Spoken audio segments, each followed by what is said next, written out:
Hey guys, welcome to episode number 68 of OG Toys. I'm OG. Today we got a special review for you. We're taking a look at the new 2012 Hero Factory figures. Now, the Hero Factory has been running for a couple years now. We're on our fourth series of figures. And man, have they ever improved? Have they come a long way? I've been a big fan of Hero Factory, even a bigger fan of Bionicle back in the day. And it seems logical that Hero Factory finally picks up the pace, picks up the stylization and some of the new characters, and they've done a fantastic job. I was really impressed with some of the Savage Planet stuff.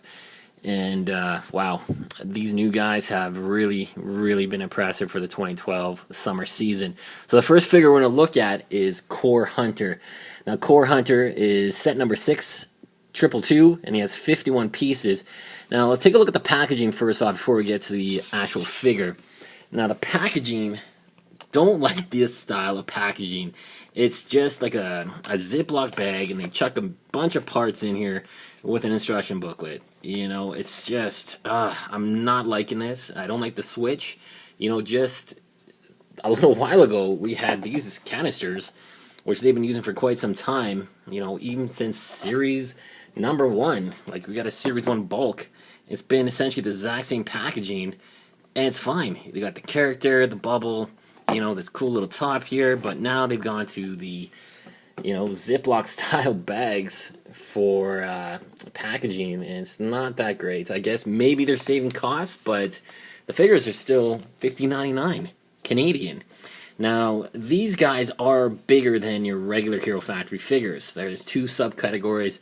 There is a smaller version, which you're looking at probably about $10.99, and these guys are going for about $14 to $15.99 depending on where you shop, and they are significantly bigger, more parts, and we'll just start off with Core Hunter for our first review. I did get another figure, and I'll show you that in the next review, and we'll go from there. Now, the instruction booklets is very thin.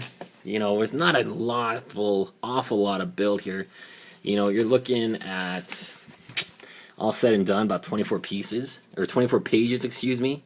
So 24 pages of building, and then you got some promo shots of some of the new characters. You got a cool little shot. If you combine Bulk with Core Hunter, you can create this monstrosity here. Looks kind of cool. And they show some other figures here. We got a brand new Stormer. He's more of a deluxe, like ultra build almost. He's like Rocka from Savage Planet, the bigger build. And he looks really cool. And then you got Speeda Demon. Speeda Demon.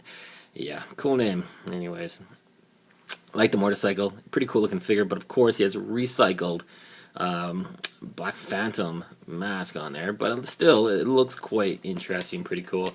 Some pics for their video game. We got the Avengers, Marvel Superheroes figures here, buildable figures, and that's about it. So let's take a look at this figure. Now, these guys are known for being super articulated, and they are. You know, he has a really good build to him. He stands about 7 inches tall, so a little bigger than some of the other average size guys. He does have tons of articulation. The color scheme is fantastic. You got the black and the red, very simplistic, but just all this extra definition they added on. The shoulder pads. I love the way they finally incorporate something on the back of these figures. So instead of just having an open back, you got a full articulated back here, which actually is pegged onto that ball joint. So that's really nice. Very good job. You got the red body skeleton underneath for the legs, which is cool to have some extra different colors instead of just plain black or the gray tones.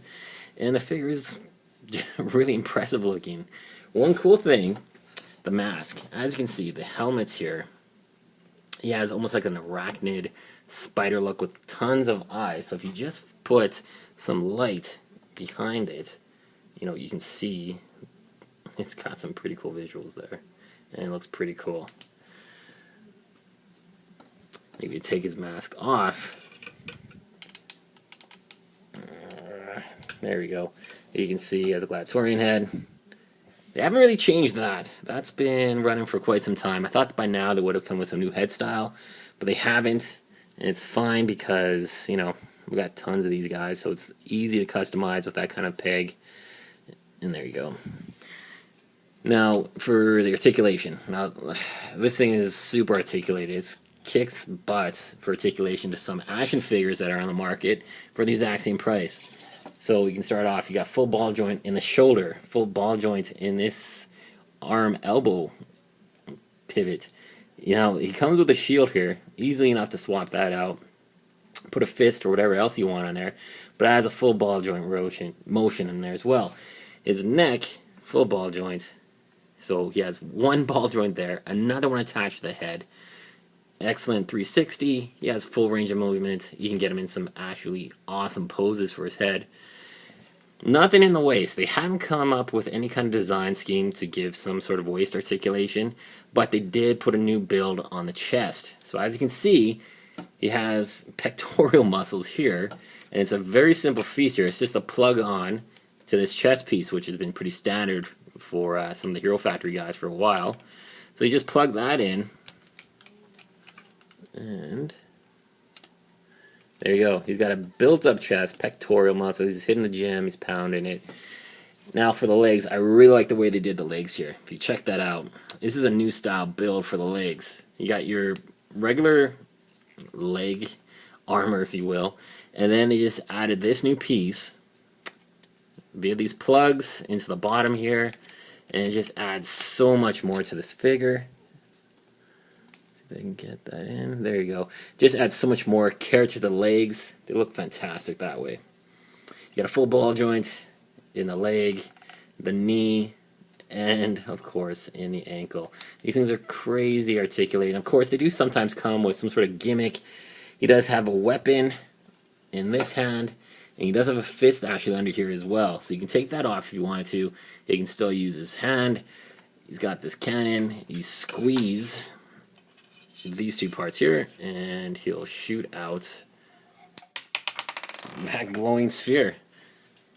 He's got this other rubber piece here. This is like an ammo, maybe an ammo container, a ammo pouch for weapon for the like ammunition, and of course you got these holes in here, which you can use to fill and put whatever other kind of weapons you want in there, and just really customize these things. Now that's probably what I love most about Lego and Hero Factory in general, the customization. You can build this thing, you don't like it, add more to it, take more away from it. That's what's so awesome about these guys, and you can make your own characters. So over the course of the next little while, I'm going to show you some of my creations. I've been collecting Hero Factory since day one, and I just love Hero Factory. Now, this figure, Core Hunter, is impressive. If you're new to Hero Factory, or you've been collecting for a long time, you're going to be really pleasantly surprised with this guy. He holds up extremely well.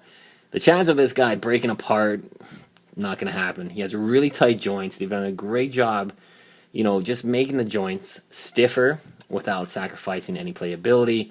They do use, not on this figure, but other figures, the extra little, almost like a gripper, I'm going to call it a gripper, that gives you a bit of friction and it just tightens up the joints. And they've used that extensively in the Ultra builds for the Marvel and DC characters, and it looks really good. But I've noticed the gripper parts do pop off, like say for instance on the leg ball joint here. I've seen them pop off quite occasionally, and it's a little frustrating. This guy doesn't need them. He's got super tight joints, awesome paint scheme, the black and the red, you can't go wrong. He's got the cool kind of like insectoid arachnid face, and it's just awesome. I am so impressed with these guys. In fact, I got this at Toys R Us for about $50.99 Canadian, and I was actually on the hunt for some of the new Star Wars figures, or excuse me, Star Wars sets, but unfortunately they didn't have any. They just had some of the new Hero Factory guys. So I picked up a couple, and I'll be reviewing them for you over the next couple days. So Core Hunter, definite must buy. Out of the new stuff, some of the figures are a little disappointing, to be honest with you, and they won't be adding to my collection, but some of them are absolutely phenomenal. Like this guy, definitely pick up Core Hunter. You won't be disappointed. Thanks so much for watching, guys. Rate, comment, subscribe. Let me know what you think, and we'll be back with more videos soon. Take it easy.